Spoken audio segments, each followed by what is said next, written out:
गिबियावनो साफ्रोमखौबो आंनि चेनेलाव बरायग्रोनाय जाबाय। दिनै आं नोंसोरनि लागै मोननैसो गोनांथार रादाबफोर लाबोदों। नोंथांमोना मोजाङै खोनासंलांदो आरो नोंथांमोना मोजां मोनोब्ला अन्नानै लाइक खालामदो, शेयार खालामदो आरो चेनेलाव गोदान दंब्ला अन्नानै साबस्क्राइब खालामनो दाबाव। दानिया निउसखौ नायलांदो।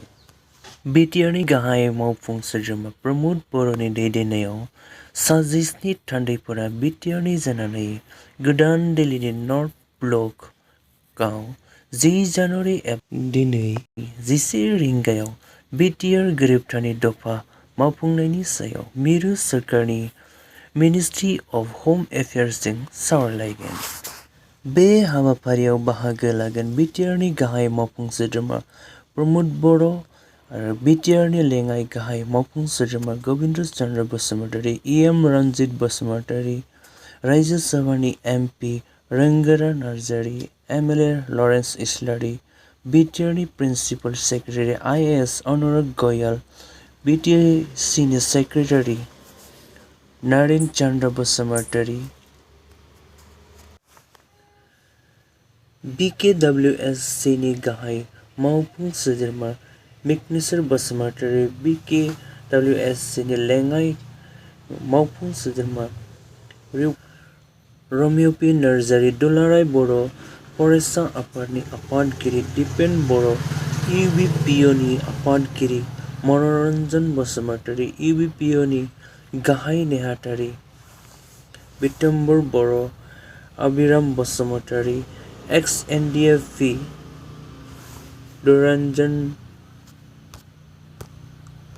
दिउरन्जन नार्जारी, MCLA साइखं बसुमतारी, XNDF सिला बसुमतारी, दुलाराय एबसुनि लेङाइ आफादगिरि खोरोमदाव औवारी, एबसुनि बोसोनगिरि कुशल कुमार सोरगियारिमोना।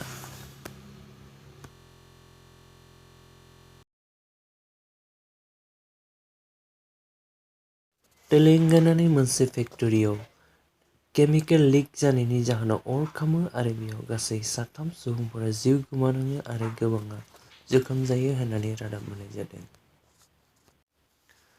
उत्तर प्रदेशआव सासे 35 बोसोर बैसोनि आइजोआ गावनि 4 दाननि फिसाज्लाखौनो बलिदान होयो गावनि बेरामनि गानायनि थाखाय। बिथाङा मोनसे खोमसि फोथायनायनि गेजेरजों गावनि फिसाज्लाखौनो गावनि बेरामखौ सोखानो थाखाय बेबायदि बलिदान होदोंमोन आरो बिथांखौ दायो पुलिसआ हमबाय होननानै रादाब मोन्नाय जादों। आरो उत्तर प्रदेशआव मोनसे जाथाय जाबावो। मोनसे फेमिलियाव 4 सुबुंफोरा गेसनि हिटार जलायनानै उन्दुबाय थादोंमोन आरो बे हरसेमानि गेस जलायनानै दोननायाव हिटारखौ जलायनानै दोननायाव बे 4 सुबुङा नखरसेयै थैयो होननानै रादाब मोन्नाय जादों आरो बेयाव सासे 3 बोसोर बैसोनि आरो सासे 2 बोसोर बैसोनि गथ'बो दङमोन होननानै रादाब मोन्नाय जादों। USआव सासे सुबुङा मोनसे रेस्टुरेन्टआव गथ'फोरनि गानखौ लानानै फैसाफोरखौ लुथिनो नागिरदोंमोन, नाथाय सासे कास्टमारनियाव अरिजिनेल गान थानायलाय बियो बे गावनि गानजों बिथांखौ 9 टाइम्स गुलि गावनानै गावथारो होननानै रादाब मोन्नाय जादों।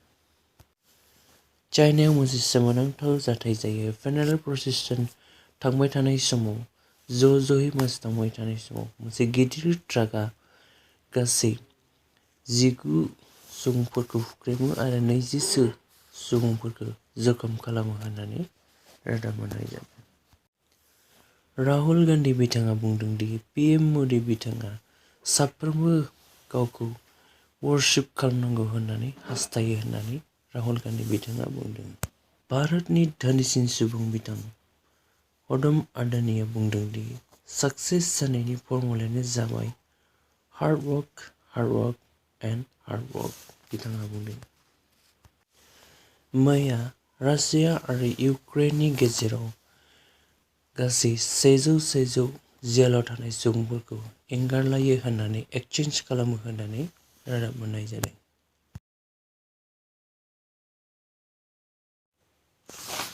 दिनैनि रादाबा एसेनोसै। नोंथांमोनहा भिडिअखौ मोजां मोनोब्ला अन्नानै लाइक खालामदो, शेयार खालामदो आरो कमेन्टबो होदो आरो नोंथाङा चेनेलाव गोदानबा अन्नानै चेनेलखौ साबस्क्राइब खालामनो दाबाव। Thank you for वाचिं।